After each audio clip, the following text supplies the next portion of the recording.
M ஆண்டவரே உமக்கே ஆராதனை, உமக்கே ஆராதனை.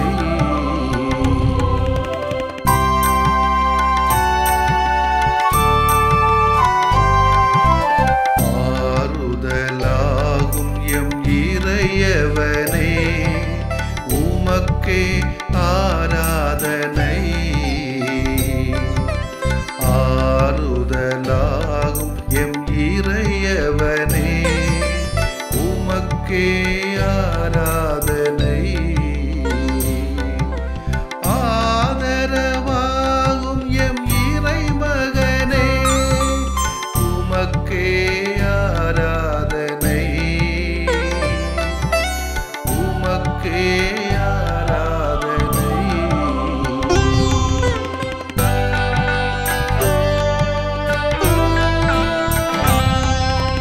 அரவணைக்கும் எம் நல்லவரே உமக்கே ஆராதனை, அரவணைக்கும் எம் நல்லவரே உமக்கே ஆராதனை. அகிலம் ஆளும் எம் வல்லவரே உமக்கே ஆராதனை, உமக்கே ஆராதனை.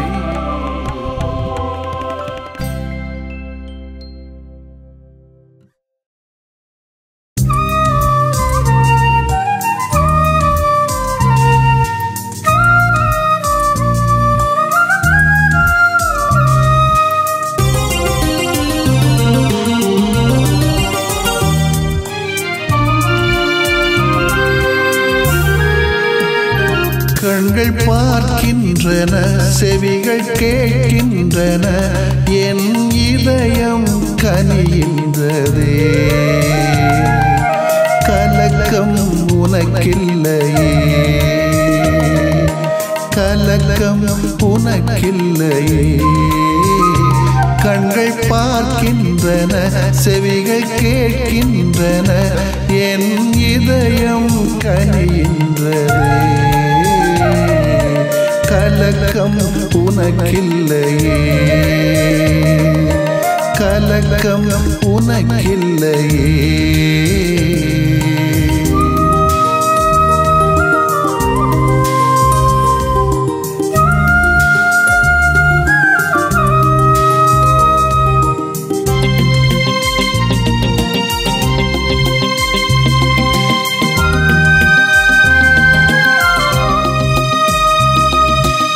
என்னை நீ புகலிடமாக்குவாய், உள்ளமதில் உறைவிடமாக்குவாய். என்னை நீ புகலிடமாக்குவாய், உள்ளமதில் உறைவிடமாக்குவாய். தீமைகள் உனை என்றும் தீண்டாது, தீமைகள் உனை என்றும் தீண்டாது. என்றும் உன்னை தாங்கும் இறைவன் நானே, என்றும் உன்னை தாங்கும் இறைவன் நானே. கண்கள் பார்க்கின்றன, செவிகள் கேட்கின்றன, என் இதயம் கனிகின்றதே. கலக்கம் உனக்கில்லையே, கலக்கம் உனக்கில்லையே.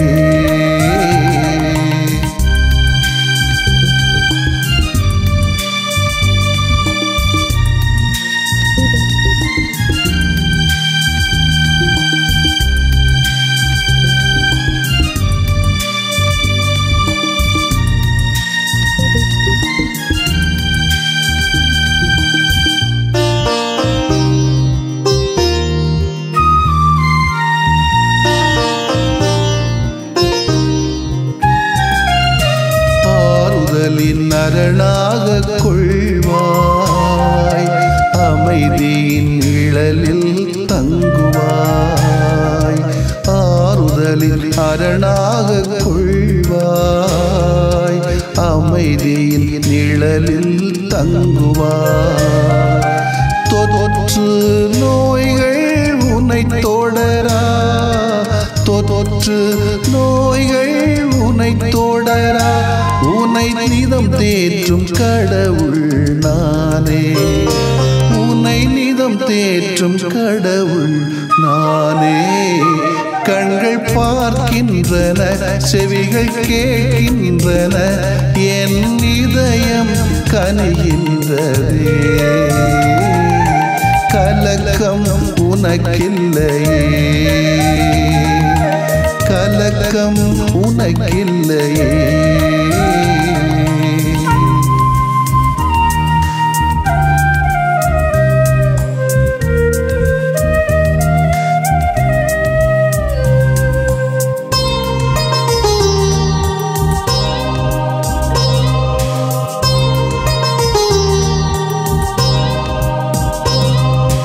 மன்றாடும் உனக்கு பதிலளிப்பேன், மீட்பின் பரிசாய் உனக்களிப்பேன். மன்றாடும் உனக்கு பதிலளிப்பேன், மீட்பின் பரிசாய் உனக்களிப்பேன். இரவின் திகில்கள் தாக்காது, இரவின் திகில்கள் தாக்காது. முழு நல வாழ்வின் தெய்வம் நானே, முழு நல வாழ்வின் தெய்வம் நானே. கண்கள் பார்க்கின்றன, செவிகள் கேட்கின்றன, என் இதயம் கனிகின்றதே. கலக்கம் உனக்கில்லையே, கலக்கம் உனக்கில்லையே. கண்கள் பார்க்கின்றன, செவிகள் கேட்கின்றன, என் இதயம் கனிகின்றதே. கலக்கம் உனக்கில்லையே, கலக்கம் உனக்கில்லையே, கலக்கம் உனக்கில்லையே.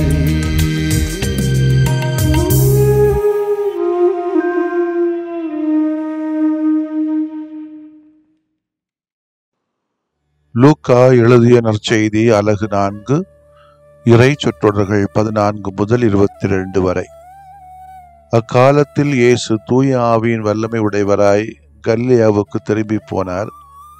அவரை பற்றிய பேச்சு சுற்றுப்புறம் எங்கும் பரவியது. அவர் அவர்களுடைய தொழுகை கூடங்களில் கற்பித்து வந்தார்.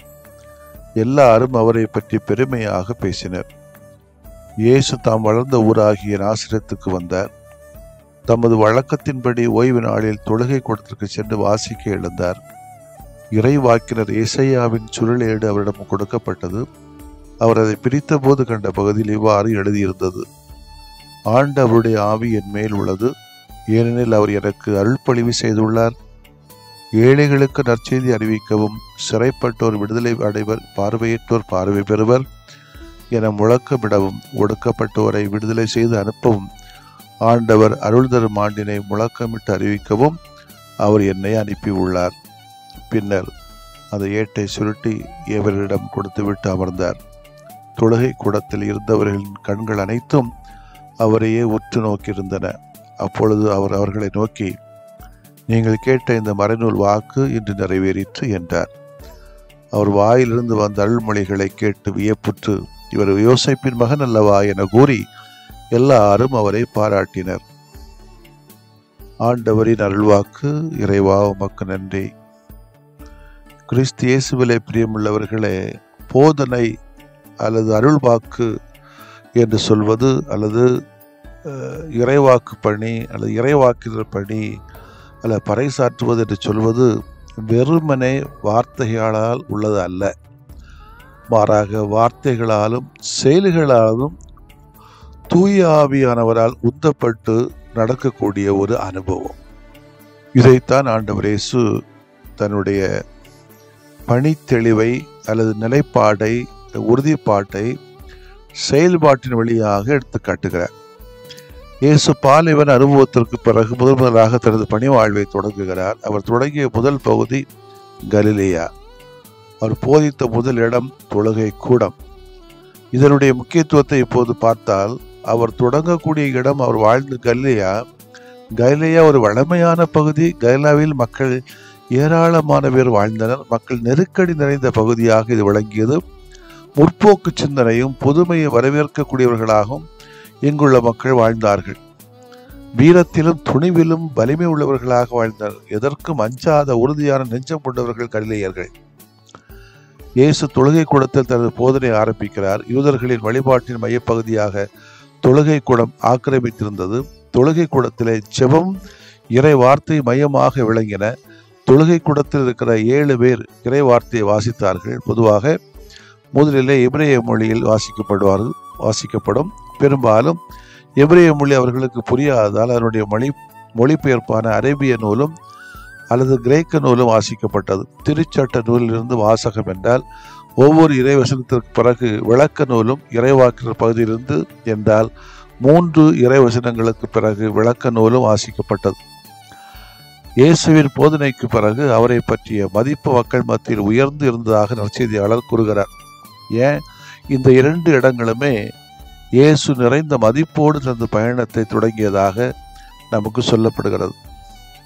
இவ்வளவு மதிப்பையும் எப்பாடுபட்டாவது தக்க வைக்க வேண்டும் என்று இயேசு விரும்பியது இல்லை. எப்படி என்றாலும் உண்மையாக வாழ வேண்டும் என்றுதான் விரும்பினார். புகழுக்காகவோ பாராட்டுக்காகவோ பேருக்காகவோ இயேசு எப்போது தனது விழுமியங்களை விட்டு கொடுத்ததாக சரித்திரமில்லை.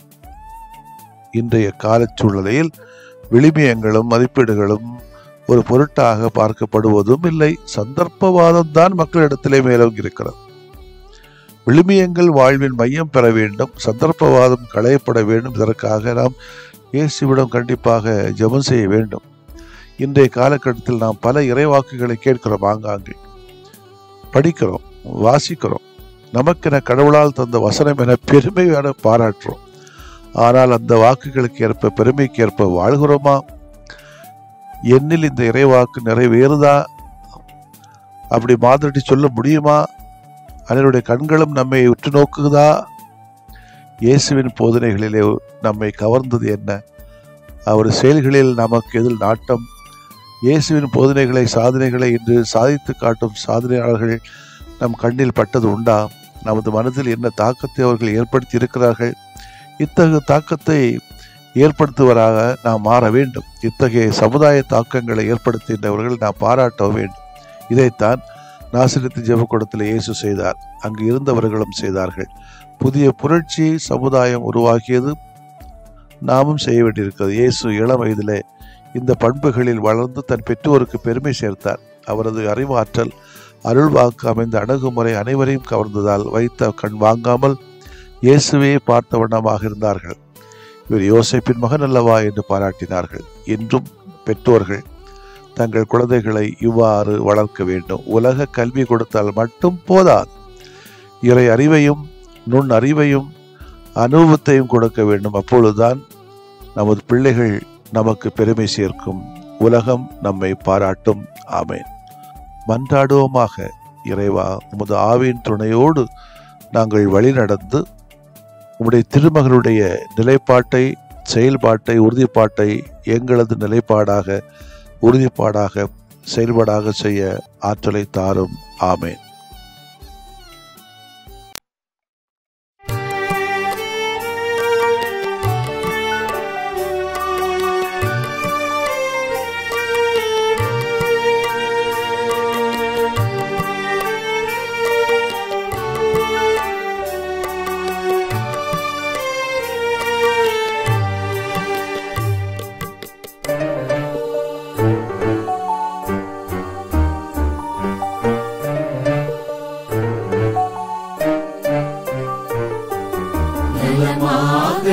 வாழ வரம் தாருமே, எம் நிலை மாற்றி உனில் வாழ நலம் தாருமே. நலமாக யாம் வாழ வரம் தாருமே, எம் நிலை மாற்றி உனில் வாழ நலம் தாருமே.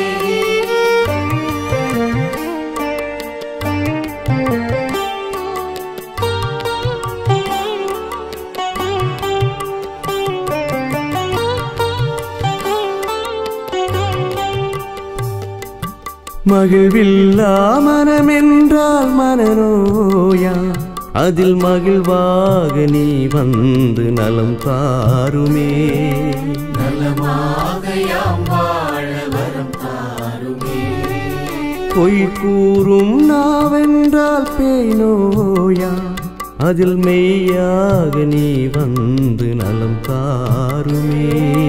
நலமாக யாம் வாழ வரம் தாருமே. எம் நிலை மாற்றி உனில் வாழ நலம் தாருமே.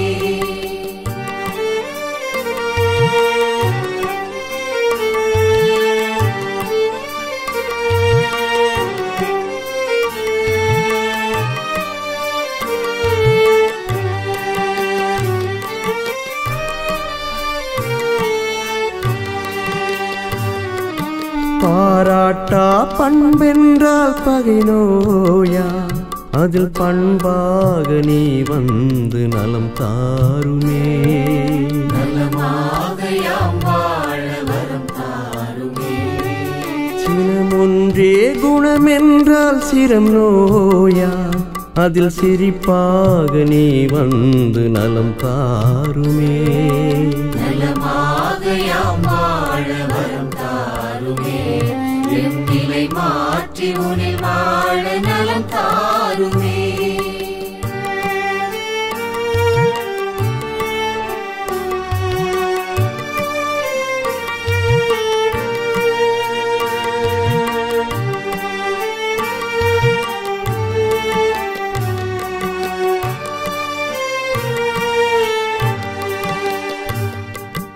உழைக்காத உடல் என்றால் உயிர் நோயா, அதில் உழைப்பாக நீ வந்து நலம் தாருமே.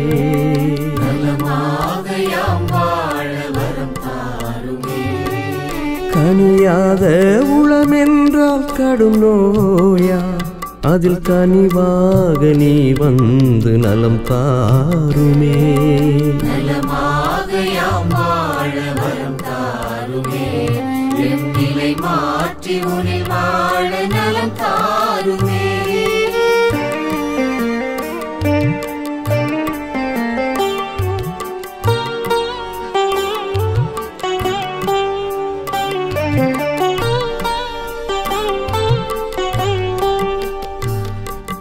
நல்லெண்ணம் இழந்திட்டால் உளநோயா, அதில் நல் உணர்வாய் நீ வந்து நலம் தாருமே.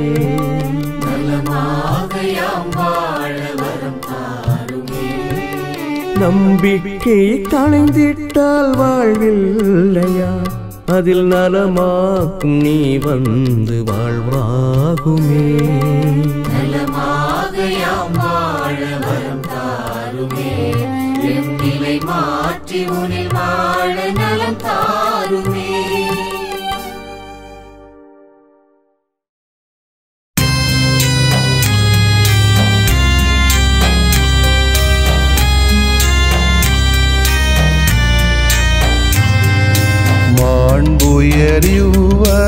மாண்புயரிவருள்ளடையாளத்தை தாழ்ந்து பணிந்து ஆராதிப்போம். பழைய நியம முறைகள் அனைத்தும் இனி மறைந்து முடிவு பெறுக. புதிய நியம முறைகள் வருக. புலன்களாலே மனிதன் இதனை அறிய இயலா. குறைகள் நீக்க நம்பிக்கையின் உதவி பெறுக.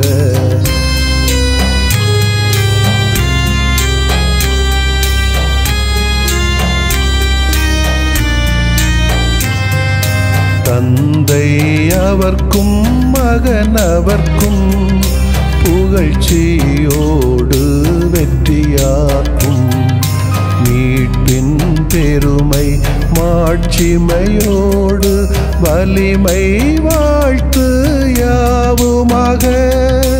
இருவரிடமாய் வருகின்றவராம் தூய ஆவியானவர்க்கும் அளவில்லாத சமப்புகழ்ச்சி என்றுமே உண்டாகுக. ஆமென். வானின்று அவர்களுக்கு அப்பமளித்தீரே, இனிமையெல்லாம் தன்னகத்தில் கொண்ட அப்பம் இதுவே. மன்றாடுவோமாக. இறைவா, இந்த வியப்புக்குரிய அருளடையாளத்திலே உம்முடைய பாடுகளின் நினைவை எங்களுக்கு விட்டு சென்றீ. உம் திருவுடல் திருநத்தமாகியவற்றின் தூய மறைவருளை வணங்கும் நாங்கள் உமது மீட்பின் பயனை இடைவிடாமல் துய்த்து உணர்ந்து மகிழ அருள்வீராக. தந்தையாகிய இறைவனோடும் தூய ஆவியாரின் ஒன்றிப்பில் இறைவனா என்றென்றும் வாழ்ந்து ஆட்சி செய்கின்ற உம்மை மன்றாடுகிறோ.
அன்புருவாயமில் வாரும் குழந்தை இயேசுவே,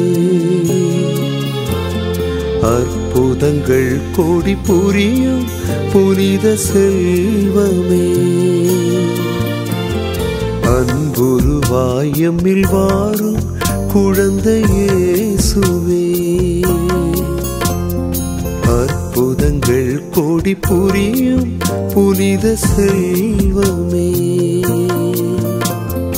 அபயம் தேடி உமது பாதம் ஓடி வந்தோமே, அருளை உபயமாக வழங்க வேண்டி நின்றோமே. அன்புருவாயமில் வாரும் குழந்தை இயேசுவே, அற்புதங்கள் கோடி புரியும் புனித செல்வமே.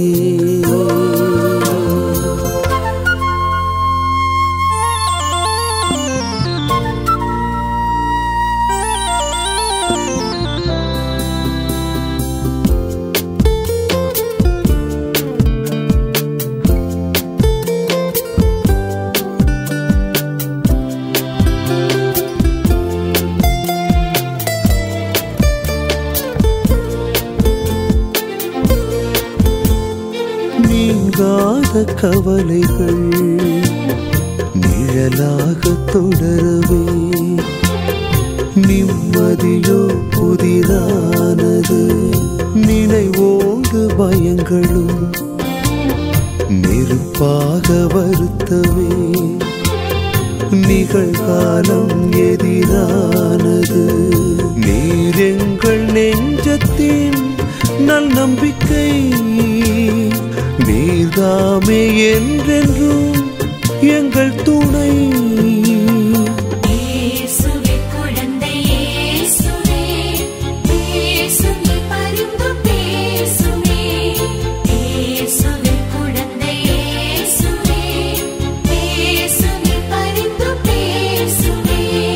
அன்புருவாயமில் வாரும் குழந்தை இயேசுவே, அற்புதங்கள் கோடி புரியும் புனித செல்வமே.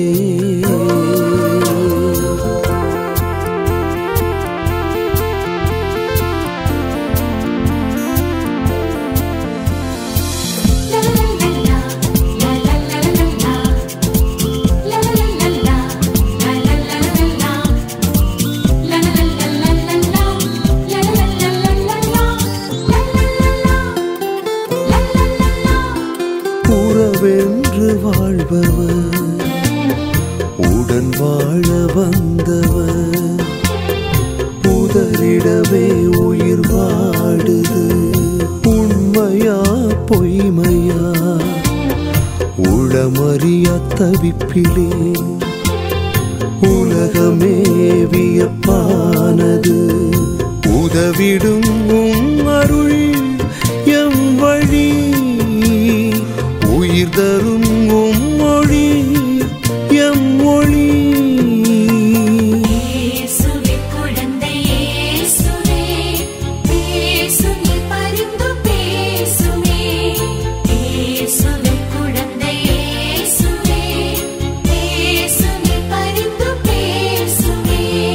அன்புருவாய் எம்மில் வாரும் குழந்தை இயேசுவே. அற்புதங்கள் கோடி புரியும் புனித செல்வமே. அன்புருவாய் எம்மில் வாரும் குழந்தை இயேசுவே. அற்புதங்கள் கோடி புரியும் புனித செல்வமே. அபயம் தேடி உமது பாதம் ஓடி வந்தோமே. அருளை உபயமாக வழங்க வேண்டி நின்றோமே. அன்புருவாய் எம்மில் வாரும் குழந்தை இயேசுவே. அற்புதங்கள் கோடி புரியும் புனித செல்வமே.